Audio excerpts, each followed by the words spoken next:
Okay, guys, so welcome back or welcome to my channel. This is video 2 in my welcome series. This is where I'm going to break down my budget my family budget, I should say. So I'm going to just work off of our June family budget numbers and kind of just show you what we have every month.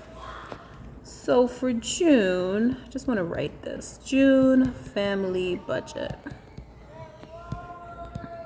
Yes, it is June 11th when I'm recording, and I have already budgeted this stuff, but I'm still going to break it down.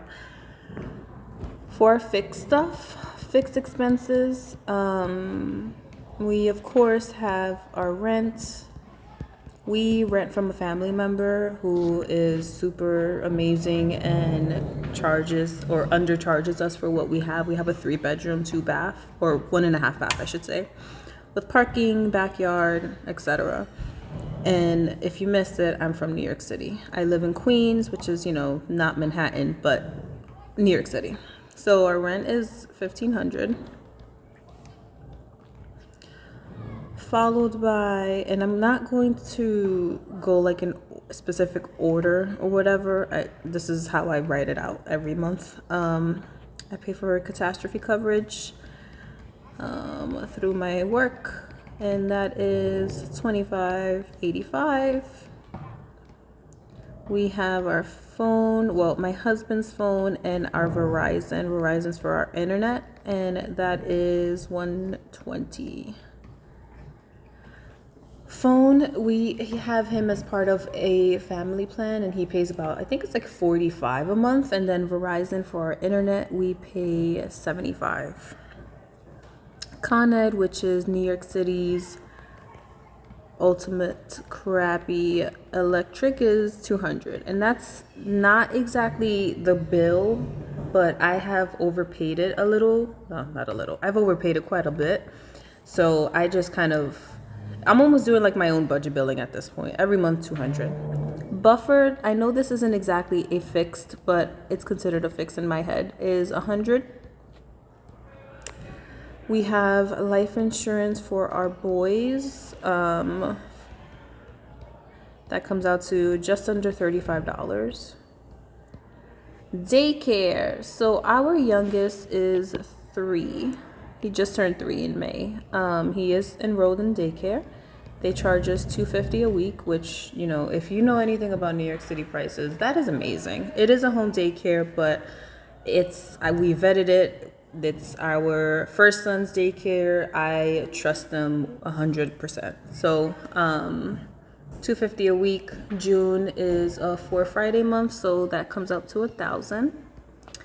And then our oldest needs some.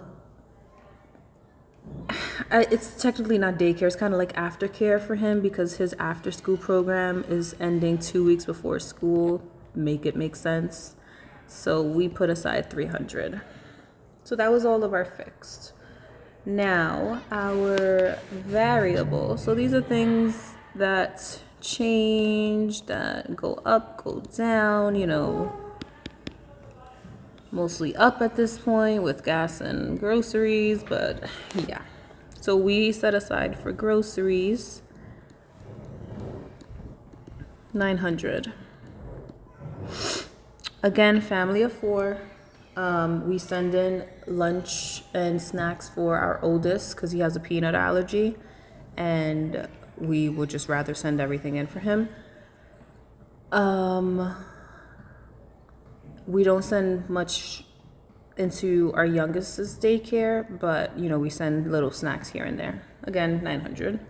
Takeout, we try to set aside $250 a month. For household and toiletries, I combine these. So household is like toilet paper, paper towels, wipes, whatever. And then toiletries is like deodorant, toothpaste, all of that. We set aside $150. Laundry, we are in the season of life where going to the laundromat, spending hours there washing, folding, It's a lot. We are dropping off our laundry right now.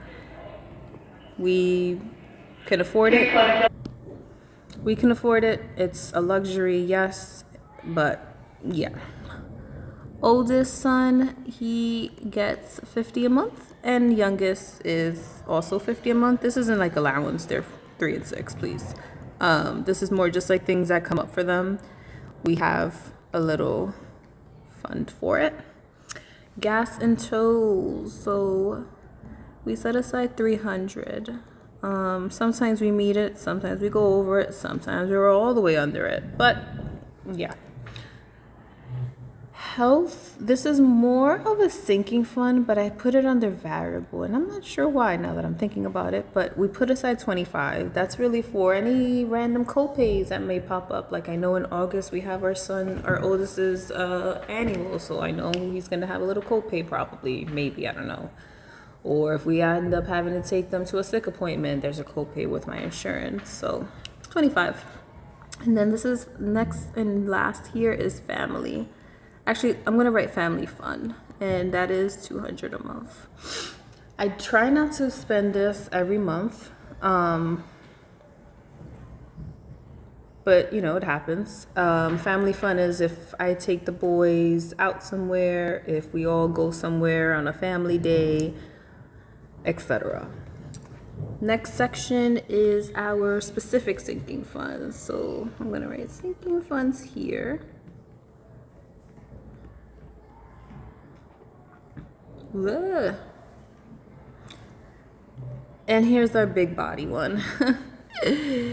Car insurance. So again, I do live in New York City, but because my husband and I both have a thing on our record, unfortunately, both of us have a speeding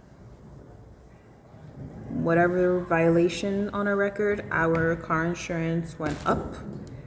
And we do pay it every 6 months to save a little bit, but because, you know, we don't just have the thousands laying around when March and September come, we set aside $350 a month.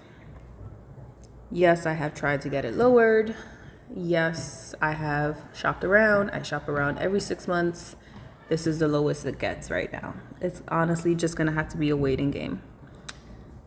Next one is yearly subs, yearly subscriptions. I again set aside money every month for certain things. That's about 50 a month. Next is boys' birthdays. Our boys have birthdays May and August, so it's a little close, but we set aside 100 a month. Christmas sinking fund for this year is getting 100 a month as well. I'm probably gonna put a little more, but for now it's 100 a month. Our goal is 1,200 by December. And well, technically this next one shouldn't really be a sinking fund, but whatever. This is our monthly subs, and that is around 25 a month. I'm gonna put a star because I need to check into that. So this is all of it so far. Now, if I were to do the math, it's not going to equal what we end up having. This is just under 6,000 if I am correct. But we formerly had our car. So we used to have, previously we had our $600 a month car payment. But now that gets funneled into our vacation.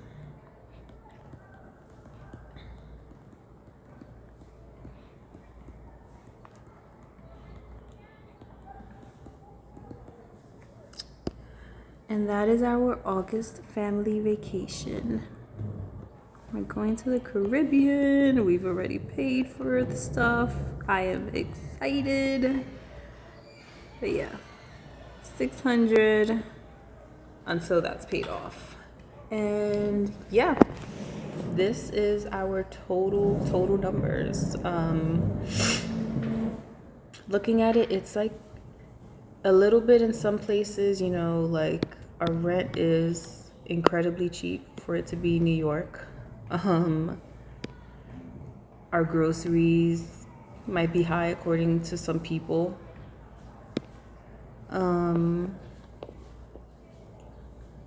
It's our numbers. I in January really took the time to check over our YNAB spending and try to adjust my numbers accordingly. You know what? Maybe I should do that this year, like as a mid-year adjustment if I have to. That's a good idea. Let me write that down. But yeah, these are the numbers. Again, sometimes, groceries might come under, or I'll pull a little from groceries to cover some overspend and takeout. But as a whole, this is what we have for every month. Now, this specifically here, we, as mentioned in our previous video, we each get just about $1,200 for our own spend every month. And once this is paid off, again, we're going to pay it off by August. We're going to be getting technically more into our own, our own accounts, but that'll be an August thing. And oh my goodness, another thing that I just remembered is September, our youngest is starting official 3K. And backtrack. In New York City, now we have 2K. Thank you, Mayor Mamdani. But in New York City, we have 3K, which is before pre-K, which is before kindergarten. It is free. 3K is free for all. But because we pay for aftercare, it's going to be just about $500 a month. So either way, regardless, 500 or 450, whatever, this right here is going to drop another $500. So that's going to be another $500 that my husband and I need to decide, hey, are we going to split that amongst ourselves? Are we going to put that into, our family budget some way, like into some more sinking funds, maybe make another set of sinking funds? That'll be a discussion that we have, and that could be another video idea. But yep, this is it, guys. This is us. This is what we spend. Well, what we plan to spend, because Lord knows my YNAB sometimes goes all the way to the left. But yeah, if you have any questions, feel free to comment, leave them down below. And yeah, have a great day, guys. Thanks for watching.